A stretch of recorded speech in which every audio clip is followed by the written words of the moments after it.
I met my soon-to-be ex-wife 8 years ago. We both were working. She works as an architectural designer, and I work for the US Post Office. Yep, I deliver mail. Fun job. Sometimes when the weather is bad, it sucks, but for the most part, I like it. It's a lot of exercise. I stay in good shape. Even though I still go to the gym, I do a lot of walking. I'm always on my feet, and I got some really good buddies that are dogs that I get to see often. They love me and I bring them treats. I met my soon-to-be ex-wife at her house while I was delivering her mail one day.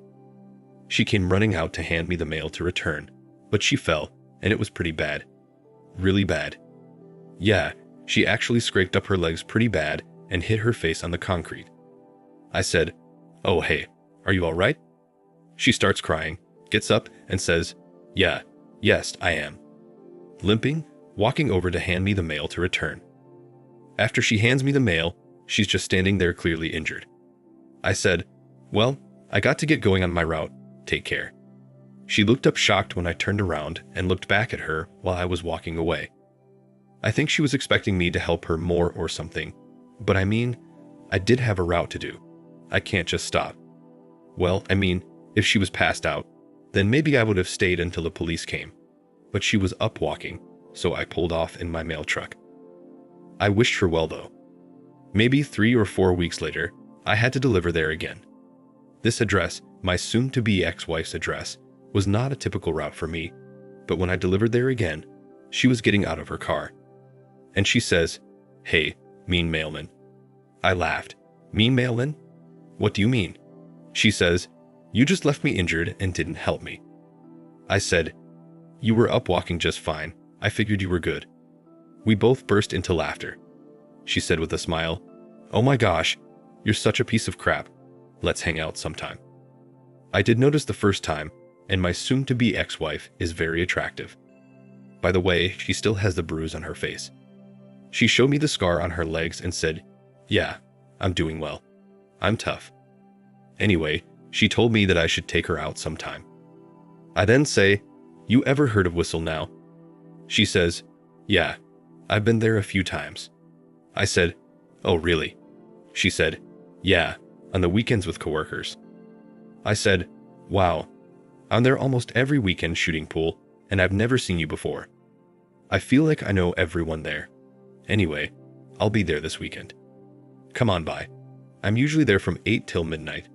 She said okay. That Saturday night, I got there around 9 p.m. As soon as I walk in, I see a woman jump up and head over, and it was her. She says, "Hey, I'm glad you came. I was hoping to see you tonight." We hung out all night until 1 a.m., shooting pool, drinking, and talking.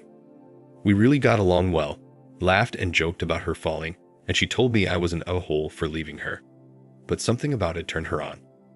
We made out and had an amazing night that night. She got a ride home from her friend, and I went home. We ended up talking and texting for about a month before we saw each other again. The second time was dinner and a movie, then drinks after, and we went back to her place after. It was good. She made me breakfast the next morning, then proceeded to ask me if I was a relationship type of guy.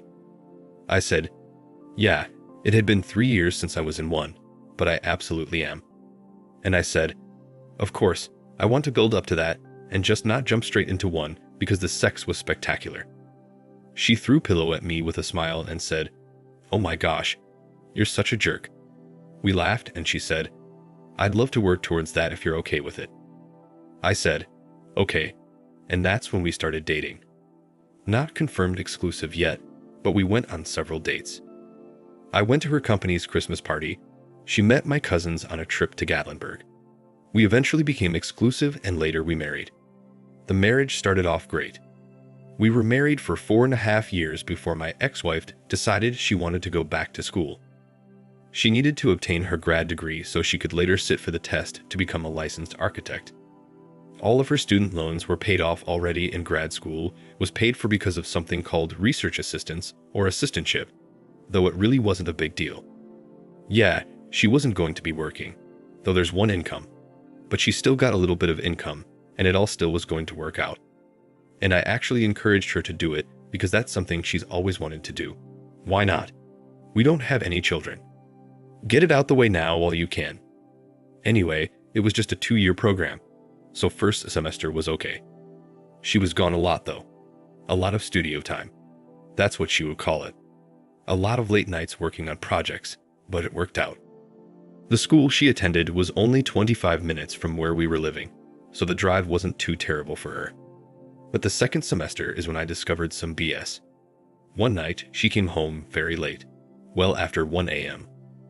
Now coming home late wasn't unusual.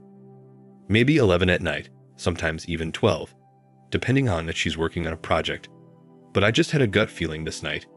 When she got home, she was very nervous. She was darn near shaking. I couldn't understand, and I'm asking, "Are you okay? What's wrong?"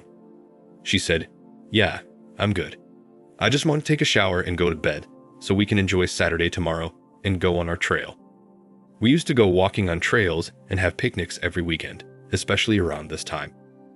I put my hands on her shoulder and I was asking her, "Are you okay? Something's not right." She puts her head down and she starts to tear up. I said, "What is wrong with you? Something happened to you. What happened?" Immediately, I started thinking somebody harmed her somehow, some way, or she's hurt about something. I just knew it. She looked at me and said, "Please don't be upset with me, please." I said, "Okay, I guess. What's going on?" She told me that she slept with someone else. I back off and I'm staring at her and I said, "Excuse me? You did what?" She repeats, "I slept with someone else." I said, "Who did you sleep with?" She told me it doesn't matter. I got in her face and I said, "Who did you cheat on me with?" She told me it was her instructor. He's one of the instructors she was doing research for during grad studies, and apparently, she started sleeping with him. According to her, he flirted with her a lot. She always pushed him away until this night. For some reason, she said she just gave in. When I was asking her the name of the professor, she told me and I said, "You've got to be kidding me." This man had been to my house before. Old man. Creepy looking guy as well. I attended my soon-to-be ex-wife's first presentation for some big events that the grad students had to pull off, and he was there. I spoke to this man a lot at that time. I didn't know that she was doing research for him specifically, but he seemed to gravitate towards me and wanted to talk to me most of the night. I guess I understand now. It's a little weird though. I tell her to pack her crap and get the F out of my house. She started bawling, crying, and drops to the floor. "What do you mean? What are you talking about? I can't just leave. Where am I going to go?" I told her I don't give a crap. "Leave. You're not staying here. Get out." And when I said get out, I did yell that pretty loud. It was like a roar, a lion's roar. She was silent. She grabbed her keys and she left. I didn't know where she was going. I didn't even care. This marriage was over to me. The next day, I did find a lawyer. I told the lawyer everything. He was asking all kinds of questions. We don't own a home. We don't have any joint accounts, and I was concerned. I told him that she currently is in school. Will I be responsible of taking care of her since she's not working? And he assured me he'll make sure that I don't have to pay her a dime because she's able to work. She's paying for her own education. She's able to do this, so I believe him. We'll see how that goes. I initially did not block my ex-wife. She called and texted me so many times, begging for me to take her back, begging to not go to the school and let the proper people know what was going on. Her begging did not work. We do share the same phone line. I got everything, even emails of her with the instructor. Him sending her love letters. She actually did tell him no a number of times and proved that they actually stuck together because he sent her a love note via email from his school address thanking her for sharing her love with him. It was weird and creepy. I got everything. Documents. I first gave it to my lawyer. I found the proper people to speak with at the university, and just recently, I received a letter stating that that instructor was terminated, lost his job, and my soon-to-be ex-wife was kicked out of the graduate program.